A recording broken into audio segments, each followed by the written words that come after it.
오늘 우리에게 주신 하나님의 말씀은 로마서 2장 17절부터 29절까지의 말씀입니다. 로마서 2장 17절부터 29절까지의 말씀을 우리 같이 한 절씩 번갈아 읽겠습니다. 제가 17절 먼저 읽겠습니다. 유대인이라 불리는 내가 율법을 의지하며 하나님을 자랑하며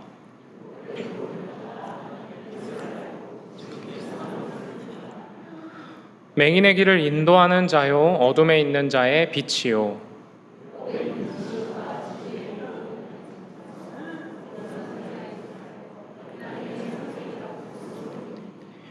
그러면 다른 사람을 가르치는 내가 내 자신은 가르치지 아니하느냐? 도둑질하지 말라 선포하는 내가 도둑질하느냐?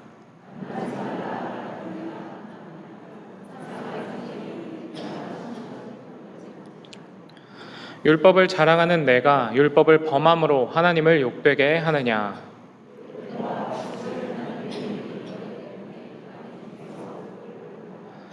내가 율법을 행하면 할례가 유익하나 만일 율법을 범하면 내 할례는 무할례가 되느니라.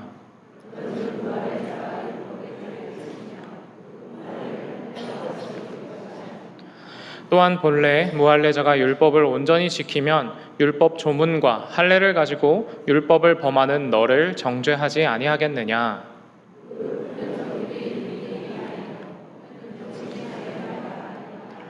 함께 읽겠습니다. 오직 이면적 유대인이 유대인이며 할례는 마음에 할지니 영에 있고 율법 조문에 있지 아니한 것이라.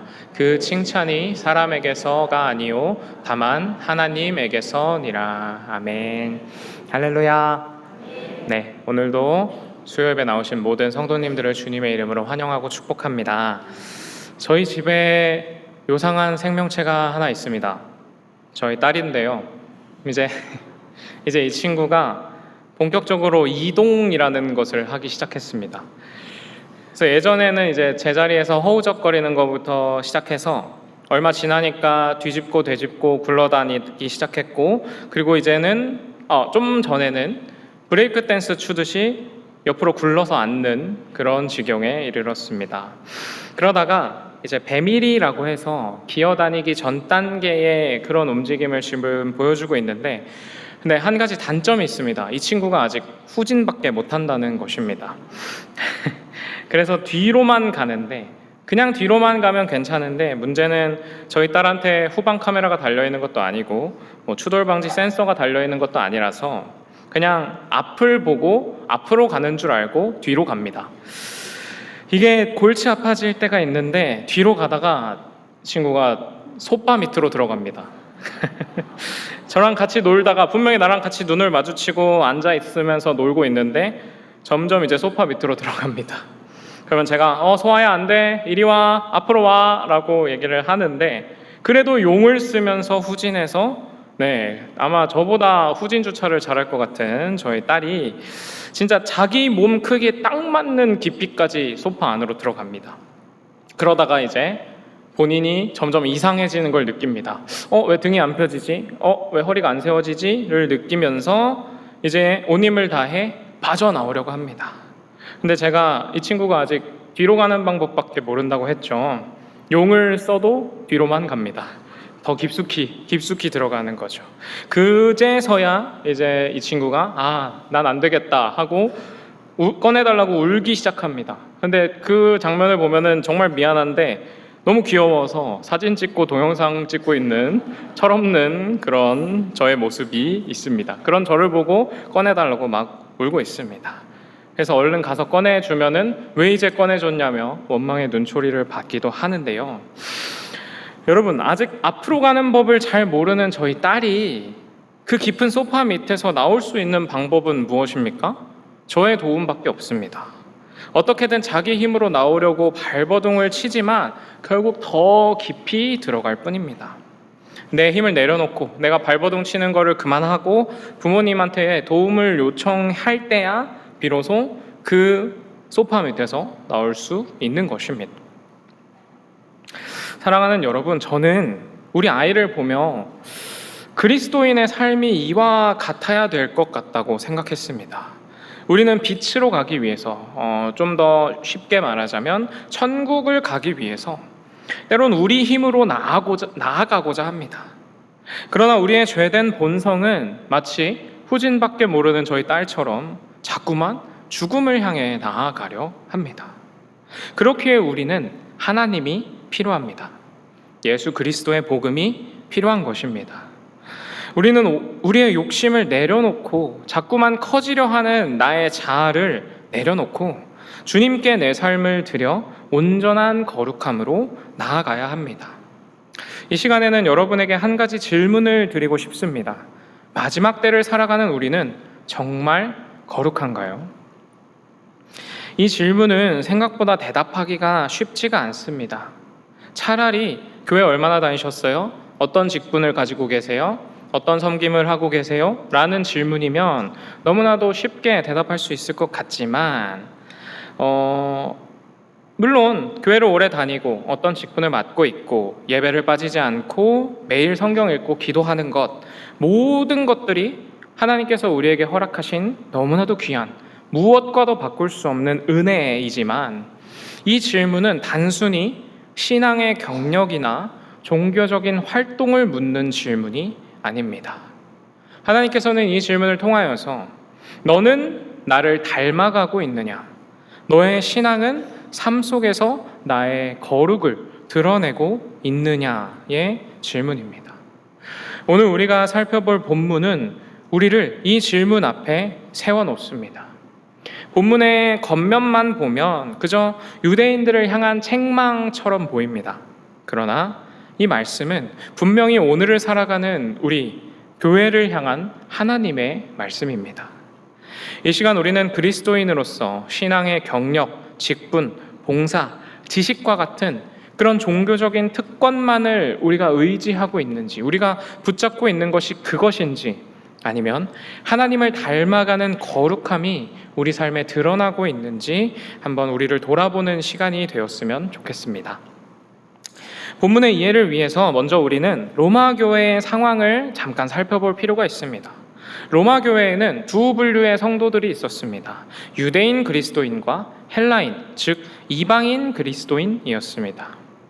이들은 한 교회로 세워졌지만 로마 황제의 핍박으로 인해 유대인들이 추방됐다가 다시 돌아왔을 때 또 이러한 어려운 시간들을 보내면서 서로를 향한 대립이 생겼고 정죄가 발생하였습니다. 그래서 바울은 로마서 1장부터 3장을 통하여서 모든 사람을 복음 앞으로 바르게 인도하기 위해서 사람이 얼마나 철저하게 하나님 앞에 죄인인지를 단계적으로 드러냅니다. 먼저 1장에서는 하나님을 알면서도 하나님을 영화롭게 하지 않는 이방인의 죄를 고발하고 있습니다. 로마서 1장 23절과 25절에는 이렇게 기록되어 있는데요. 23절입니다. 썩어지지 아니하는 하나님의 영광을 썩어질 사람과 새와 짐승과 기어다니는 동물 모양의 우상으로 바꾸었느니라. 25절에는 이는 그들이 하나님의 진리를 거짓으로 바꾸어 피조물을 조물주보다 더 경배하고 섬김이라. 주는 곧 영원히 찬송할 이시로다. 아멘. 이들은 하나님이 지으신 세상을 통해 하나님을 알면서도 하나님을 영화롭게 하지 않는 사람들이 바로 이방인들이었습니다. 그들은 창조주 대신 피조물을 섬겼고 하나님을 버린 결과 죄가 삶 전체를 지배하게 되었습니다. 바울이 1장에서 이 말을 했을 때 이 글을 읽은 유대인 그리스도인들은 옳았구나 했을 것입니다. 역시 바울이다. 하나님을 모르는 이방인들이 문제다. 그들이 심판을 받아야 된다. 그러나 바울은 이어지는 2장에서 바로 그들의 양심을 찌르는 권면을 이어갑니다. 우리 로마서 2장 1절의 말씀을 같이 한 목소리로 읽겠습니다. 그러므로 남을 판단하는 사람아, 누구를 막론하고 내가 핑계하지 못할 것은 남을 판단하는 것으로 내가 너를 정죄함이니 판단하는 내가 같은 일을 행함이니라. 바울은 우리는 유대인이라 다르다며 도덕적인 우월감에 빠져 있는 사람들을 겨냥합니다. 그리고 17절에 이르러서는 더욱더 직접적으로 그들을 꼬집는데요. 본문 17절에는 이렇게 기록되어 있습니다. 유대인이라 불리는 내가 율법을 의지하며 하나님을 자랑하며 유대인에게 하는 말씀이다라고 분명히 이야기합니다. 자, 유대인들은 어떻습니까? 유대인들에게는 율법이 있습니다. 하나님의 언약도 알고 있었고 할례도 받았습니다. 이 모든 것들이 하나님의 백성이라는 자부심을 그들에게 주었는데요. 그러나 그것들은 분명히 하나님께서 주신 놀라운 은혜임은 틀림없었습니다. 바울이 꼬집는 것은 그 은혜 자체가 아니라 그 은혜를 대하는 그들의 태도였습니다. 그들은 하나님께 받은 선물을 하나님께 영광을 돌리는 통로로 사용하지 않고 오히려 자신들의 의로움과 우월함을 증명하는 근거로 삼았습니다. 율법은 순종을, 그리고 할례는 언약의 표징이었지만 그들은 결국 그것들을 다른 사람들을 판단하는 기준, 나는 저들과 다르다는 보증수표처럼 여겼습니다. 결국 그들의 신앙은 하나님을 향하기보단 자기 자신을 향하게 되었습니다. 여러분, 유대인들을 향한 이 바울의 권면에 우리들을 비춰보기를 소망합니다. 우리는 교회에 다니죠. 예배도 드리고 성경도 읽고 기도도 합니다. 봉사하고 헌신하며 직분을 감당하고 있습니다. 그런데 우리는 소위 신앙생활이라고 불리는 이 종교 활동이 우리를 얼마나 거룩하게 하고 있는지 생각해 본 적 있으신가요? 우리는 거룩함을 종종 오해합니다. 교회를 오래 다니면, 직분이 있으면, 성경을 많이 읽고 많이 알고 있고 또 기도를 오래 하면 거룩하다고 생각합니다. 물론 이 모든 것들도 다 너무나도 귀한 하나님의 은혜이자 선물이지만 성경은 그것들 자체가 거룩이라고 말하지 않습니다. 성경이 말하는 거룩은 바로 하나님께 속한 삶입니다.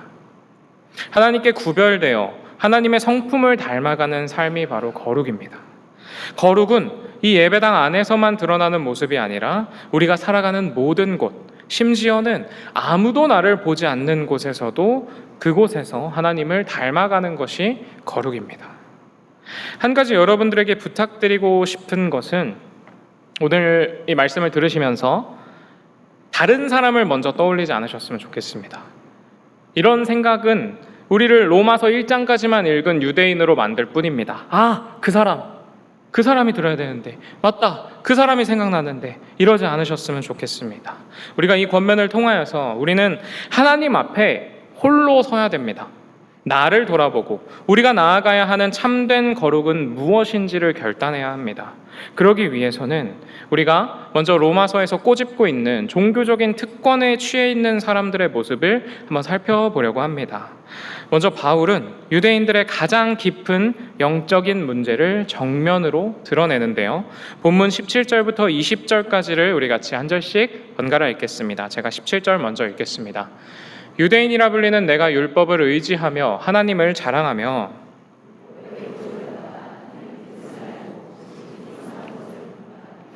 맹인의 길을 인도하는 자요 어둠에 있는 자의 빛이요 율법에 있는 지식과 진리의 모본을 가진 자로서 어리석은 자의 교사요 어린아이의 선생이라고 스스로 믿으니. 자, 17절부터 20절까지의 말씀을 읽어보면 사실 나쁜 내용이 없습니다. 다 좋은 내용입니다. 제가 이렇게 되고 싶다는 생각이 들 만큼 유대인에 대해서 표현하고 있습니다. 그런데 중요한 부분이 있는데 바로 20절 맨 마지막 부분입니다. 스스로 믿으니라고 되어 있습니다. 율법을 가지고 있다는 것은 분명히 하나님의 은혜죠. 하나님의 뜻을 안다는 것도 복입니다. 그러나 바울이 이들을 책망하는 이유는 그들이 하나님을 아는 것을 자기 자랑의 근거로 삼았기 때문입니다. 하나님의 뜻을 자신을 높이는 도구로 사용했기 때문입니다. 바울은 하나님께서 주시는 그 선물을 하나님보다 더 의지하는 그 인간의 마음을 드러내고 책망하고 있는 것입니다. 우리는 모두 하나님의 형상을 따라 지음을 받았고 그분을 의지하도록 창조되었습니다. 그러나 죄는 언제나 하나님이 아닌 다른 것을 붙잡게 합니다. 이방인은 우상을 붙잡았고 유대인은 율법을 붙들었습니다. 형태만 다를 뿐 모두 같은 죄입니다. 하나님보다 다른 것을 의지하는 것이 바로 죄의 본질이기 때문이죠. 그렇다면 이런 생각도 해볼 수 있겠죠. 차라리 이스라엘 백성들에게 율법이 주어지지 않는 게 더 나았다면 하나님께서는 왜 그들에게 율법을 주셨을까요? 유대인들은 자신들이, 우리들이 우월하기 때문에 하나님이 우리를 선택했다라고 말합니다. 그러나 출애굽기 19장에서 하나님은 이스라엘을 향하여 너희가 내게 대하여 제사장 나라가 되며 거룩한 백성이 되리라 라고 선포하였습니다. 여러분, 제사장 나라, 제사장이란 무엇입니까? 하나님과 사람의 연결 통로입니다. 하나님께서는 이스라엘을 우월한 민족, 세상 위에 군림하는 민족이 아니라 하나님을 세상에 드러내는 그분의 백성으로 부르셨습니다. 즉, 율법은 특권인 동시에 사명이었습니다. 그러나 이스라엘 백성들은 시간이 흐르며 가장 중요한 것을 잃어버립니다. 그들의 은혜를 하나님보다 더 사랑했던 것입니다. 율법을 자랑했고 할례를 자랑했습니다. 그러나 그 자랑 가운데 하나님은 없었습니다. 그저 우월한 자신밖에 남지 않았습니다. 이러한 모습이 우리가 가장 주의해야 할 거룩의 착각입니다. 우리는 우리의 거룩을 드러내기 위해 신앙생활을 마치 우리의 성적표처럼 생각할 수도 있습니다. 나의 직분이, 나의 신앙 경력이, 나의 성경 지식이 하나님보다 더 커질 때가 있습니다. 이 순간이 우리의 신앙이 하나님이 아니라 나에게 변질되는 순간입니다. 내가 모태신앙인 것, 내가 교회를 오래 다니고 열심히 섬기고 개인 경건을 지키는 그 모든 것이 하나님께 감사해야 할 은혜이지만 이것들이 하나님을 더 생각하는 것이 아니라 다른 사람들보다 내가 낫다라는 그런 발판으로 사용된다면 더 이상 거룩이 아닙니다. 거룩은 나를 겸손한 자리로 나아가게 하는 것이지 나의 우월감을 드러내는 장치가 아닙니다. 여러분, 우리에게 주신 은혜는 특권이 아니라 사명인 줄 믿습니다. 우리에게 주신 은혜는 우리가 하나님의 마음으로 우리 이웃을 섬기기 위한 원동력이지 내가 이웃들보다 우월해지기 위한 그런 사다리가 아닌 사실을 반드시 기억하시기 바랍니다.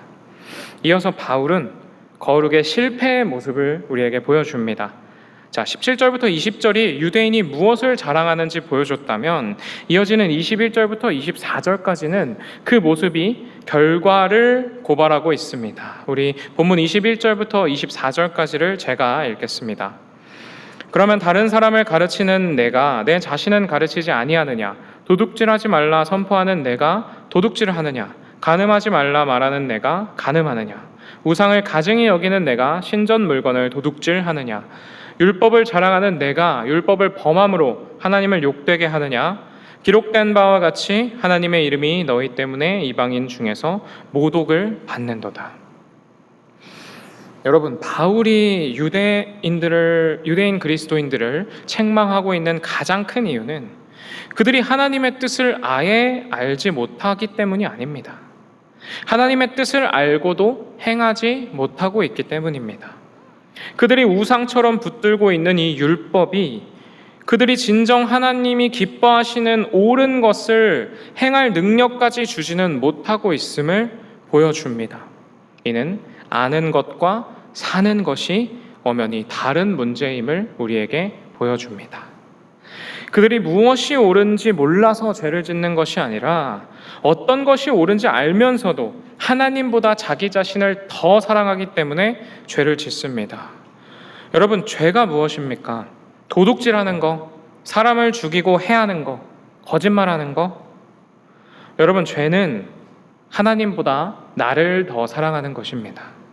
에덴에서부터 사단이 우리를 무너뜨린 방법은 나를 사랑하게 만드는 것이었습니다. 바울은 21절과 22절을 통해 세 가지의 질문을 유대인들에게 던지고 있습니다. 도둑질, 간음, 우상. 모두 유대인들이 자랑스럽게 여기던 율법의 내용입니다. 그런데 그 율법이 그들의 삶에 어떠한 영향력도 미치고 있지 못함을 바울은 꼬집고 있습니다. 율법은 그들의 입에 있었지만 마음에는 없었고 누군가를 정죄하는 그 손에는 있었지만 그들의 삶에는 없었습니다. 바울의 이 책망은 앞서 말씀드린 것처럼 유대인들만을 향한 것이 아닙니다. 우리가 교회에 익숙해질수록 말씀에도 익숙해질 수 있습니다. 그런데 내가 성경을 듣고 설교를 듣고 성경을 읽는 것은 익숙하지만 회개가 낯설다면, 용서가 어렵다면, 기도가 너무 익숙하지만 사랑하는 것이 어렵다면 우리는 우리 스스로를 반드시 점검해 봐야 합니다. 우리는 다 알고 있습니다. 사랑해야 하고 용서해야 하고 그것이 예수님께서 우리에게 주신 사랑이다라고 알고 있습니다. 그런데 그것이 복음이고 그 복음이 우리를 살렸다는 것도 알고 있습니다. 그러나 우리가 그 모습을 삶으로 살아내지 못하고 있다면 우리 마음의 중심이 하나님보다 나에게 좀 더 가까워져 있음을 우리가 반드시 깨달아야 합니다. 세상은 교회를 향해 종종 이렇게 이야기합니다. 교회 다니는 사람도 똑같더라. 참 거룩하게 살기 위해 부단히 노력하는 우리들을 많이 불편하게 하는 말이죠. 그러나 그 불편함 속에 우리가 귀를 기울여야만 하는 경고가 담겨 있습니다.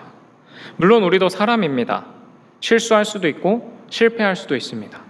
그런데 중요한 것은 그 실패를 우리가 죄로 여겨야 한다는 것입니다. 그럴 수도 있지라며 넘기는 것이 우리가 가장 경계해야 하는 모습입니다. 회개하지 않는 것을 우리는 경계해야 합니다. 말씀을 듣고도 내 마음에 찔림이 있음에도 계속 같은 모습으로 살아가지는 않는지, 주일에는 예배하지만 평일에는 정직을 잃어버리고 교회에선 사랑을 말하지만 가정에서 나랑 가장 가까운 사이에겐 상처를 주며 입술로는 하나님의 주권을 고백하지만 내 삶에서는 나의 계획만을 신뢰하고 있지는 않는지, 참된 거룩함을 잃어버린 성도의 모습이 바로 이것입니다. 그리고 이 참된 거룩함을 잃어버린 성도의 참혹한 결말을 바울이 23절과 24절에서 말하고 있습니다. 우리 한 목소리로 함께 읽겠습니다. 율법을 자랑하는 내가 율법을 범함으로 하나님을 욕되게 하느냐? 기록된 바와 같이 하나님의 이름이 너희 때문에 이방인 중에서 모독을 받는도다. 세상은 거룩하지 못한 유대인들의 위선을 보며 하나님의 그 참된 모습을 보지 못하였습니다. 여러분, 우리의 삶은 세상에 어떤 하나님을 보여주고 있나요? 내가 몸담고 살아가는 우리 가정에서, 직장에서, 학교에서, 심지어 이 교회 안의 관계 속에서 사람들은 우리를 통하여 예수 그리스도를 더 신뢰하고 있습니까? 우리의 삶은 결코 나만의 것이 아닙니다. 우리가 어디를 가든지 우리는 그리스도의 이름을 가지고 살아가야 합니다. 우리의 순종은 하나님의 영광을 드러내는 통로가 되고 때로는 우리의 위선이 그 통로를 가로막는 장애물이 될 수도 있습니다. 저는 이 나를 통하여 하나님이 가려질 수도 있다는 사실이 너무나도 절망적이고 두렵습니다. 그러나 그것이 우리가 맞닥뜨리고 있는 현실입니다. 사람들은 우리가 의도하든 의도하지 않았든 우리를 통해 하나님을 봅니다. 우리는 감히 우리가 어떻게 라고 생각하지만 하나님을 알지 못하는 이들이 볼 수 있는 것은, 하나님이 알지 못하는 이들의 하나님의 모습은 바로 우리입니다. 교회 다니는 우리입니다. 그래서 중요한 건 우리가 거룩하게 살아야 한다는 이 말 때문에 종교적인 행위에만 더욱 집착해서는 안 된다는 겁니다. 바울은 이제 우리에게 참된 거룩이 무엇인지를 알려주고 있습니다. 본문 25절에는 이렇게 기록되어 있는데요. 내가 율법을 행하면 할례가 유익하나 만일 율법을 범하면 내 할례는 무할례가 되느니라.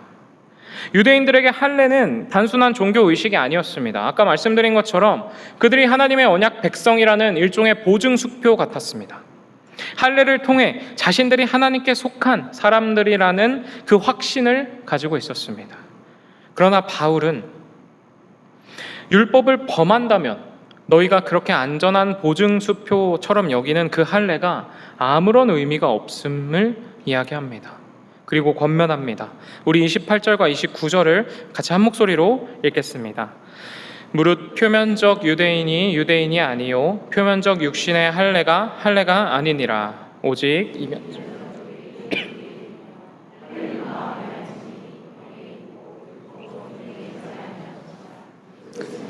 사람에게서가 아니요 다만 하나님에게서니라. 바울이 마음의 할례를 이야기합니다. 그런데 이 권면은 바울의 새로운 신학적인 묵상에서 비롯된 것이 아닙니다. 모세는 신명기 30장 6절에서 내 하나님 여호와께서 내 마음과 내 자손의 마음에 할례를 베푸사 너로 마음을 다하며 뜻을 다하여 내 하나님 여호와를 사랑하게 하사 너로 생명을 얻게 하실 것이며 라고 말했고, 예레미야는 예레미야 4장 4절에서 유다인과 예루살렘 주민들아 너희는 스스로 할례를 행하여 너희 마음 가죽을 베고 나 여호와께 속하라고 말하였습니다. 이는 이미 이전부터 하나님께서 이스라엘 백성들에게 끊임없이 선포하셨던 하나님의 뜻이었습니다. 여러분, 참된 거룩이 무엇입니까?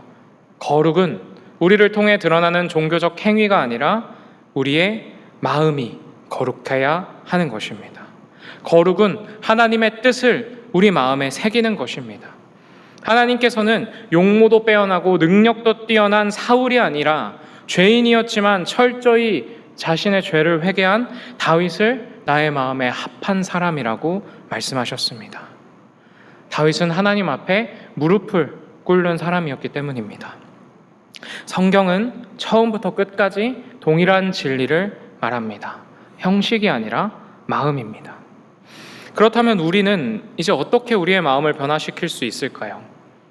결심해야죠. 결단해야죠. 맞습니다. 그래서 우리는 어떻게 결단합니까? 화내지 말아야지, 더 사랑해야지, 더 거룩하게 살아야지.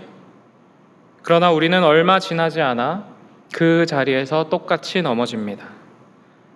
왜 그렇습니까? 그것이 죄인된 우리의 본성이기 때문입니다. 아까 저희 딸 이야기를 하며 제 딸이 힘을 주면 힘을 줄수록 더 소파 깊숙이 빠져들어갈 뿐이었다고 말씀드렸습니다. 우리의 결단 역시 마찬가지입니다. 우리가 결단해야 하는 것은 하나님을 사랑하는 것입니다. 여러분, 우리가 의지해야 하는 그 십자가의 사랑은, 그 생명은 너희가 열심히 한번 살아봐라 그런 이야기가 아니라 우리 안에 그 새로운 생명이 시작되었다는 기쁜 소식입니다. 그렇기에 우리의 거룩함은 의무감에서 시작하지 않습니다. 은혜에서 시작합니다. 두려움에서 멈추지 않습니다. 사랑으로 계속해서 이어집니다. 억지로 순종하는 것이 아니라 하나님 사랑하는 마음으로 생명을 흘려보내는 삶이 바로 거룩인 줄 믿습니다. 말씀을 정리하겠습니다. 여러분, 제가 청년들하고 이야기를 나누다 보면은 심심치 않게 청년들이 교회 다니지 않는 내 직장 동료가, 내 학교 동기가 나보다 더 열심히 살더라고요, 이렇게 이야기합니다. 그리고 그 친구들이 공통적으로 그 순간에 느꼈던 감정은 부끄러움이었습니다. 여러분, 우리의 삶은 나의 것이 아닙니다. 우리는 찬양으로, 기도로, 말씀으로 나 오직 주의 것이라고 고백하고 결단합니다. 그러나 삶을 살아내는 우리의 일상 속에서 우리의 삶은 어떻습니까? 내 삶은 나의 것, 나만 의지하며 살리, 내 뜻과 내 계획 따르리. 우리는 그렇게 살아가는 모습을 발견할 때가 있습니다. 그리고 우리가 그리스도인이라고 드러내는 것들은 어떤 것이 있습니까? 내가 그리스도임을 드러내는 것, 카톡 프로필에 적힌 말씀 한 구절, 내 유튜브 플레이리스트에 있는 찬양 몇 곡, 내가 교회 몇 주 연속 출석했는지, 내가 어떤 직분으로 어떤 부서에서 몇 년을 섬겼는지.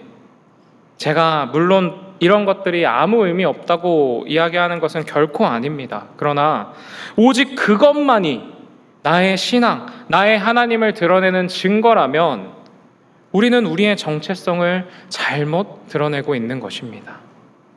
목회데이터 연구소에서 2023년에 조사한 종교생활과 신앙의식 조사에서 종교가 있었다가 무종교인이 된 사람들의 과거 종교의 66%가 개신교였습니다. 그리고 그들이 무종교인이 된 이후의 3분의 1이 기독교에 대한 불신과 실망이었습니다. 이 기독교에 대한 불신과 실망보다 높은 게 딱 하나 있는데 그건 그냥 종교에 관심이 없어서였습니다. 여러분, 제가 기도 인도를 할 때 우리가 말씀 앞에 바로 선 믿음의 세대가 되어서 어두운 세상을 비추는 등불이 되자라는 기도를 많이 합니다. 그런데 제가 청년들의 그런 나눔을 듣고 이번 설교를 준비하면서 이런 의문이 제 안에 있었습니다. 내가 정말 어두운 세상이라는 표현을 쓸 자격이 있는 걸까? 교회는 세상을 위해 기도할 만큼 거룩한가요? 우리는 그들의 영혼을 위해 기도할 수 있을 만큼 우리 서로 사랑하고 서로를 향한 하나님의 마음으로 섬기고 있습니까? 우리는 거룩합니까? 라는 이 질문이 참 많이 불편하실 수도 있을 것 같습니다. 그런데 사실 부끄럽지만 저부터가 이 질문이 너무나도 불편합니다. 뉴스를 보면 목회자로서 그리스도인으로서 정말 눈을 감고 싶을 만큼 부끄러운 교회의 소식들이 가득합니다. 그리고 애써 저는 그런 기사들을 보면서 몇몇 소수의 이상한 사람들이 교회 이미지 다 망친다며 나는 그 책임으로부터 도망치려는 그런 비겁한 모습이 저에게 있습니다. 하지만 여러분, 우리는 이러한 절망 속에, 이러한 실패 속에 머물러 있을 수가 없습니다. 바울은 로마서 3장 9절과 10절에 이렇게 기록해놨습니다. 그러면 어떠하냐? 우리는 나으냐? 결코 아니라. 유대인이나 헬라인이나 다 죄 아래 있다고 우리가 이미 선언하였느니라. 기록된 바 의인은 없나니 하나도 없으며. 여러분, 바울의 이 기록은 절규가 아닙니다. 포기하는 것이 아닙니다. 바울은 우리가 나아가 붙잡아야 할 바를 바로 이어서 선포합니다. 로마서 3장 23절과 24절 말씀 우리 같이 한 목소리로 읽겠습니다. 모든 사람이 죄를 범하였음에 하나님의 영광에 이르지 못하더니 그리스도 예수 안에 있는 속량으로 말미암아 하나님의 은혜로 값없이 의롭다 하심을 얻은 자 되었느니라. 아멘. 예수 그리스도께서 우리에게 오셨습니다. 십자가의 죽음을 이기시고 부활하셔서 믿는 자에게 의로움, 즉 사망의 법으로부터 자유해지는 그 거룩함을 우리에게 주셨습니다. 그래서 우리의 소망은 우리의 결심, 우리의 결단에 있지 않습니다. 우리의 소망은 우리의 결단이 무너질 때 함께 무너지지 않습니다. 우리의 힘으로는 매일 넘어지고 실수할 뿐이지만 예수 그리스도의 복음에 소망이 있는 성도들은 그 거룩함을 결코 잃어버릴 수 없는 줄 믿습니다.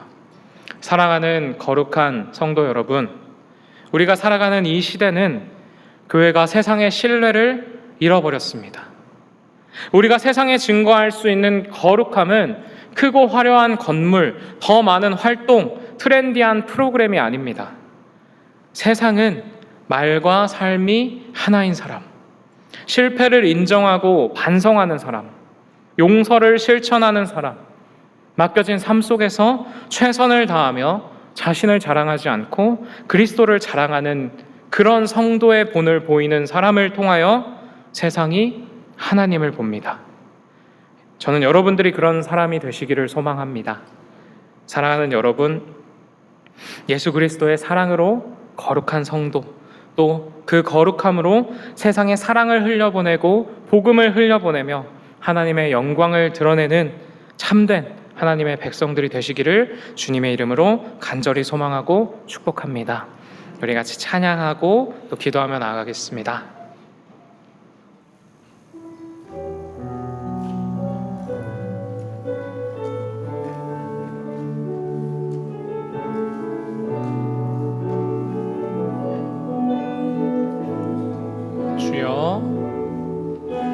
주여, 우린 연약합니다. 우린 오늘을 힘겨워합니다.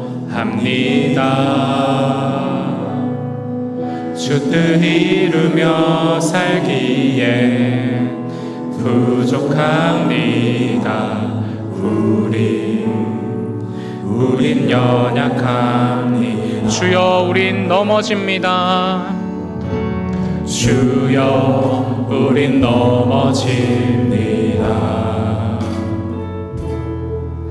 오늘 하루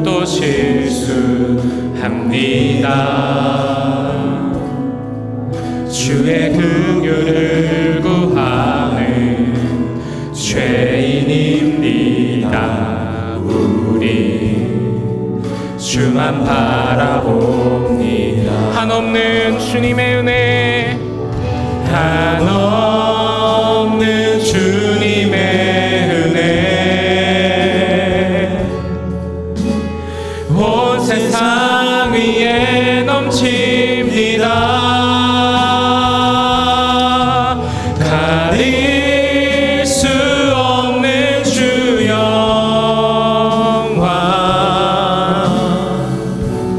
온 땅 위에 충만합니다. 주님만 이 길이 오니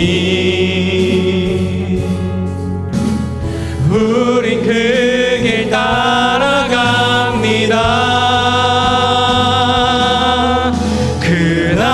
그날에 우리 이루실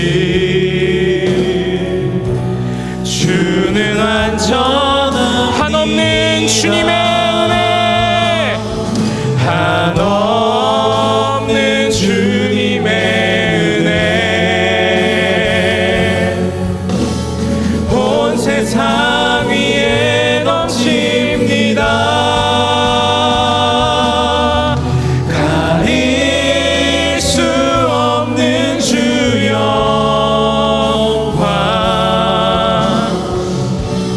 온 땅 위에 충만합니다. 주님만 이 길이 오니 우린 그 길 따라갑니다. 그날에 우릴 이루실 주는 완전합니다. 우리 이 시간 함께 기도하기를 소망합니다. 이 시간 함께 기도하실 때 먼저 말씀 붙잡고 함께 기도하겠습니다. 주님, 우리의 죄된 본성은 자꾸만 우리의 거룩함을 우리의 의로 포장하려 합니다. 그러나 주님, 그러한 거룩함으로 드러낼 수 있는 것은 아무것도 없습니다. 그러한 거룩함으로 하나님의 그 영광이 결코 가려지지 않게 하여 주시옵소서. 주님, 우리가 참된 거룩함으로 나아가길 소망합니다. 종교적 행위가 아닌, 나의 의가 아닌 오직 예수 그리스도의 복음만이 우리의 거룩함으로 드러내기를 소망합니다. 주님께서 우리를 그 거룩함으로 살려내셨으니, 주님께서 우리를 주님 닮아가도록 빚어가시오니, 주님, 우리가 그 주님의 음성에 순종하며 나아가게 하여 주시옵소서. 우리의 연약함과 우리의 부족함을 모두 내려놓고 오직 주님만 따라 주님을 닮아가는 거룩한 성도가 되게 하여 주시옵소서. 우리 주님 이름 한번 부르고 기도하며 나아가겠습니다. 주여,